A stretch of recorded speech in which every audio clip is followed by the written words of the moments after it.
Song of Solomon about romantic love when he was in his youth. That he wrote Proverbs about practical living and dealing with the next generation when he was in midlife. And that he wrote Ecclesiastes, a pessimistic view of life in his old age. A central theme in Ecclesiastes is introduced in verse 2 with the word meaningless.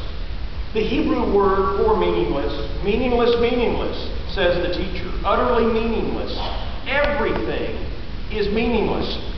The Hebrew word appears 38 times in this book. The NIV consistently translates it as the word meaningless. Many of us are more familiar with the term vanity. Vanity, vanity, all is vanity. From the King James, the Revised Standard, the New American Standard, and the New Revised Standard versions. The word has two abstract ideas within it. The idea of fleeting on the one hand, something that's here today and that's gone tomorrow.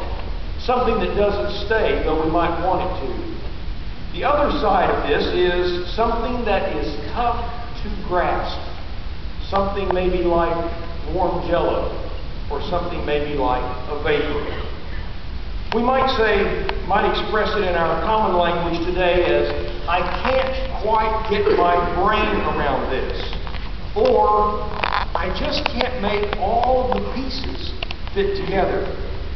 Eugene Peterson, in his translation called The Message, tries to express this concept with the word smoke. It's fleeting. You can't grasp it. You can't take hold of it. The teacher struggles with life and expresses frustration with some of the wisdom that he's been taught by others.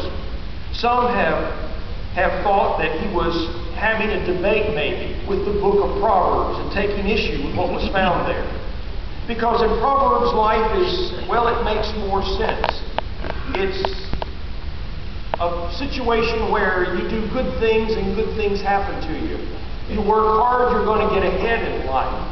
You're lazy, and you're going to come to ruin. But in Ecclesiastes, we find that life is supposed to make sense, but sometimes it just simply doesn't. Doesn't God reward the righteous and punish the wicked? But it doesn't always work out that way. Not in the here and the now, in this life that we live under the sun.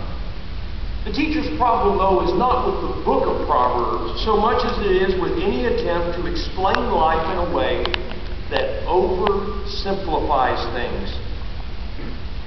There is a lot of discussion about whether Ecclesiastes is essentially positive or essentially negative in its message. And that debate, I don't think, will ever end, because the teacher debates that question within himself, within his own soul. And I can relate to that. And I suspect that you can relate to that as well. There are days when the sun shines and all is well.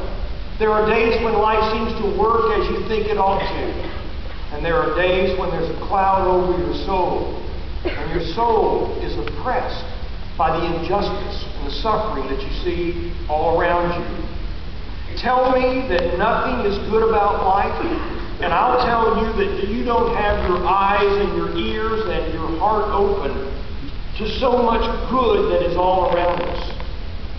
At the same time, tell me that everything is good about life, and I'll tell you that you don't have your eyes and ears and heart open to so much of the suffering and injustice that is around us.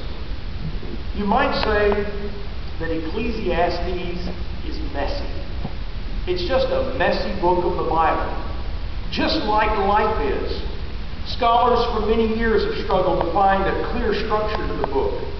Unfortunately, Ecclesiastes looks more like the way we think and how we feel than it looks like a logical, sequential, orderly argument. It's messy, like this life that we live under the sun. And in the middle of his pondering, the teacher writes in chapter 3, beginning with verse 9, the following. What does the worker gain from his toil? I have seen the burden God has laid on men. He has made everything beautiful in its time. He has also set eternity in the hearts of men.